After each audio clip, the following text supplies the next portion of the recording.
Hello everyone and welcome back to FE exam preparation for mechanical engineers. In today's vibrations video, we are going to be discussing single and multi-degree of freedom systems. Okay, so let's do a review of mechanical vibrations. So what is a vibration? A vibration is an oscillatory motion about an equilibrium position. It is caused by the exchange between kinetic and potential energy. And some common system elements include mass, stiffness, and damping.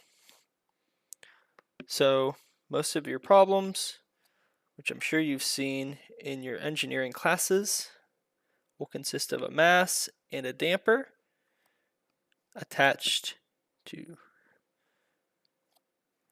a spring and a damper attached to a mass, like so. And then you have some coordinate x at which the mass is oscillating. So we have two kinds of systems in these vibration problems. We have single degree of freedom systems, such as this one here, where motion can be completely described using one independent coordinate, and it has one natural frequency. So particularly for SDOF, single degree of freedom systems, omega n, the natural frequency, is equal to the square root of k over m. So it's only dependent on the stiffness and the mass in the system. The graph of displacement versus frequency for a single degree of freedom system looks like the following, where this peak occurs at the system's natural frequency.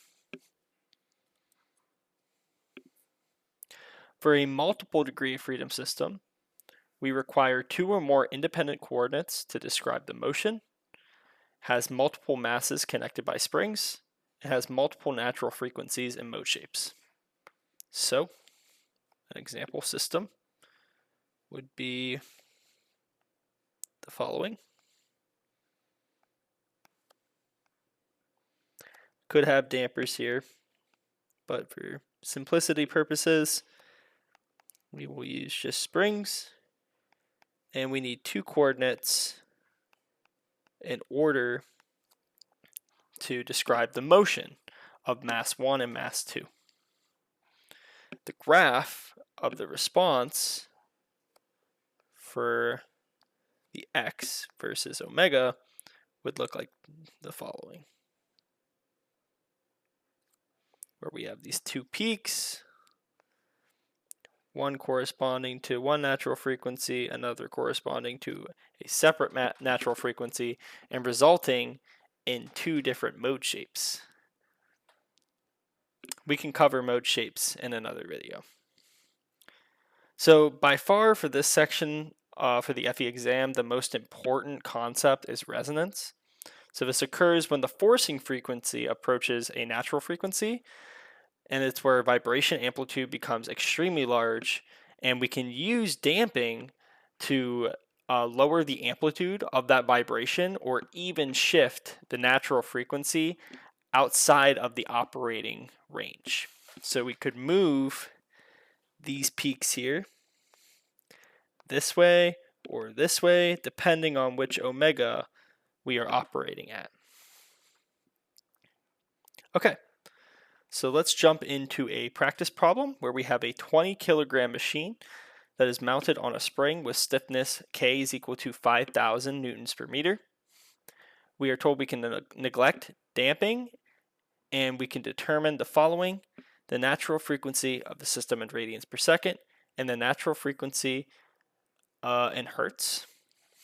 So for part 1 of this problem, recall that natural frequency is simply stiffness over mass.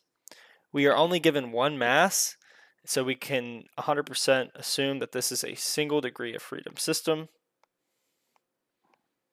That's what tells us that we can use this equation here.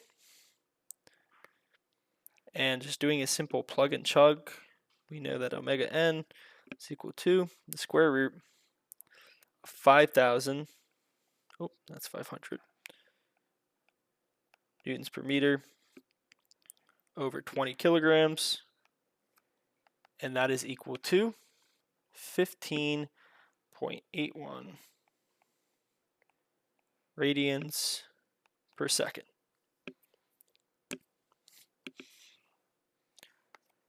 So this covers our first question. To get this now in hertz, we can just take the 15.81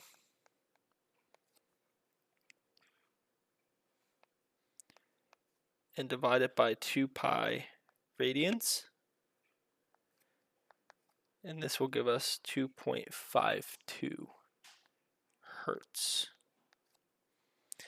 Keep in mind, I don't know why there's a dot there. Keep in mind that a hertz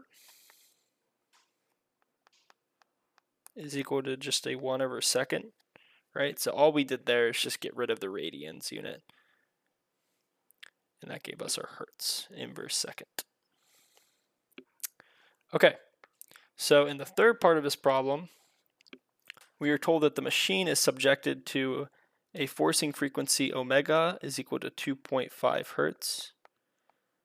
And we just found that our natural frequency omega n is equal to 2.52 hertz. They want to know, is our system operating near, above, or below the resonance frequency?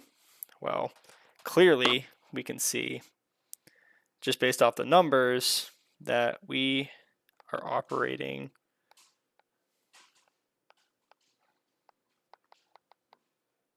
near resonance.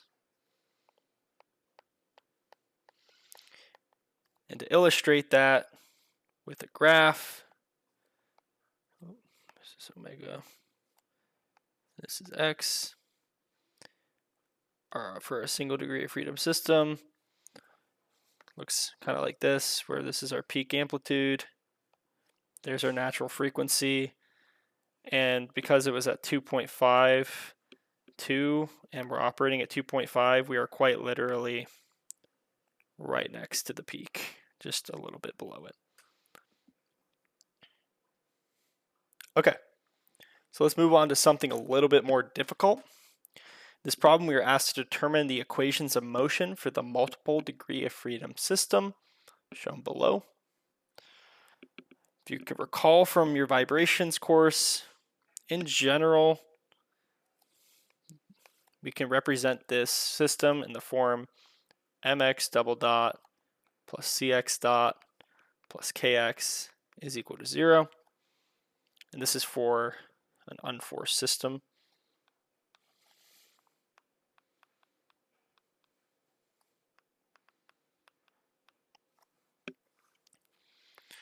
So drawing the free body diagrams of each mass, just do M1 first, with the coordinate assigned x1. Keep in mind that if you are not given coordinates on the exam, I highly suggest that you put them on the mass and not on the springs. It makes it so much easier. Okay. So to try and break this down in the most simplistic way possible, we are going to use a method where we hold one mass constant and move the other to see how the springs and dampers perform dynamically. So all that I'm saying is that to begin, let's hold just M2 fixed in position, so this block is not allowed to move, and let's move M1 in the direction we assigned, X, so we're moving M1 to the right, and what happens to the springs? That's all I'm saying. So if we move M1 to the right, spring K1 is going to be stretched because this is moving to the right, and the damper is going to want to oppose that motion, so it's going to pull it back to the left. The spring K2 is going to become compressed because we are ramming mass M1 into it, so it's going to want to push back, and then the damper is going to want to oppose that motion, so it's going to want to push to the left as well. Okay, so let's write all that down on our free body diagram. I know it can be a little overwhelming, but we're just putting what I said into words. K1, X1, so the force of the spring being the stiffness times the displacement. We are displacing by X1. And so that's the force of that spring. And then we have C1, X1 dot. Recall that the force of a damper is its damping coefficient times the velocity of the mass. So C1, X1 dot. And those are both pointing to the left, right? They're going to want to bring the mass back. And then when we ram in and compress spring K2, it is also going to want to force the block to the left. K2, X2, or sorry, X1. Same thing goes with the damper. C2, X1 dot. Okay, we are not done with this block yet because we have not yet determined what is going to happen to block 1 when we hold it constant and move M2 to the right. So we have to do each one of those scenarios for each mass. So if I move block M2 to the right, holding block M1 fixed in its position, we are going to stretch the spring K2 and stretch the damper, right? So if we stretch spring K2, that is going to tug on this block and try and pull it to the right. So this is K2, X2, right? And for this problem, the damper is also going to be facing that same direction, K2, X2 dot. Generally, the damper and the spring sort of forces will face the same direction. Probably 9 times out of 10. So just as a rule of thumb, keep them in the same direction. Okay, even though intuitively it probably doesn't make sense, you'll see when we draw the next mass why it's facing that way. So let's do our next mass, M2. Okay, so for M2, we know by Newton's third law that K2, X1, and C2, X1 dot must be equal and opposite reaction forces. These are springs and dampers shared between each of those masses. So we can use Newton's third law there. Additionally, if that wasn't clear, if you forgot Newton's third law existed, you can simply say, okay, well, if I hold M2 constant and ram M1 into it, the spring here is going to compress and try to push the block M2 to the right. And additionally, the damper is going to just be a resultant of the third law reaction. Those dynamics can get a little weird, right? But they're facing in the same direction, so our little rule of thumb still applies here. Additionally, right, if I go and I move now, so I hold M1 fixed and I just tug M2 to the right, K2 is going to stretch and want to pull M2 back. And additionally, the damper is going to want to resist that motion, right?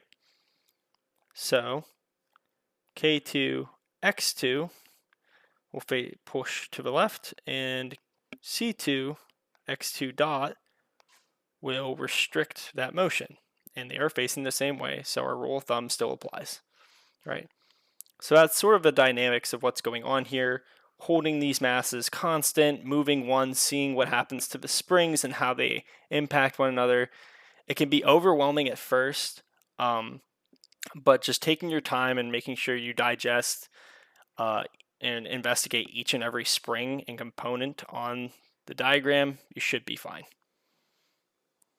Okay, chew on that for a second. Hopefully it sinks in. Maybe rewatch this section a few times. But that methodology generally works for almost all the multi-degree of freedom systems you are going to encounter. Okay, so now moving into our equations of motion based off the free body diagrams, I'm just going to say that m1 x double dot, in case this wasn't clear, all we are doing for the general form is we are solving for m1 x1 double dot is equal to everything else.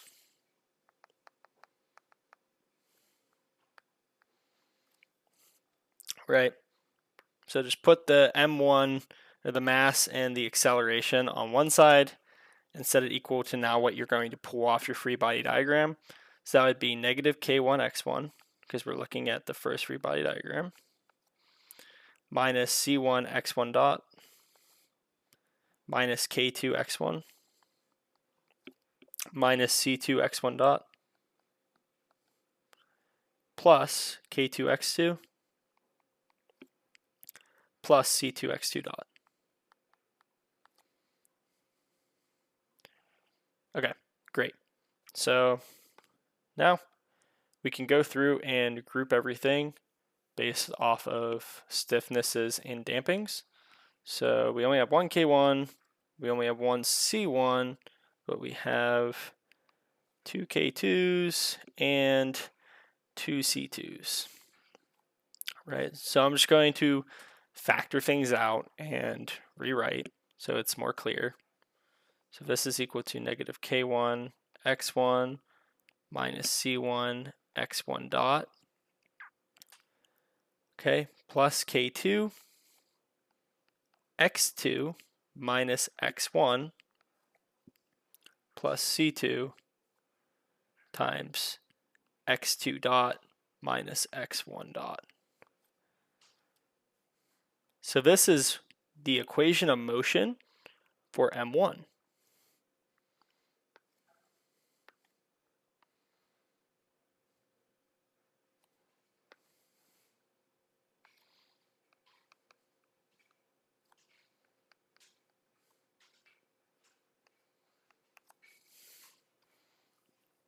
Okay, moving on to M2, and simply pulling off the free body diagram, we have M2 x2 double dot is equal to K2 x1 plus C2 x1 minus K2 x2 minus C2 x2 dot. And going ahead and rewriting similarly to how we did it above, this is simply K2 times the quantity of x1 minus x2 plus C2 times the quantity x1 dot minus x2 dot. All right. And this is the equation of motion for block 2.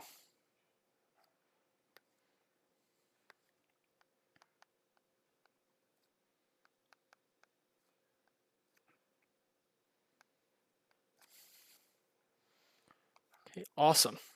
So that concludes this problem and this video. If this was helpful at all, please drop a like and a comment and subscribe. It's much appreciated.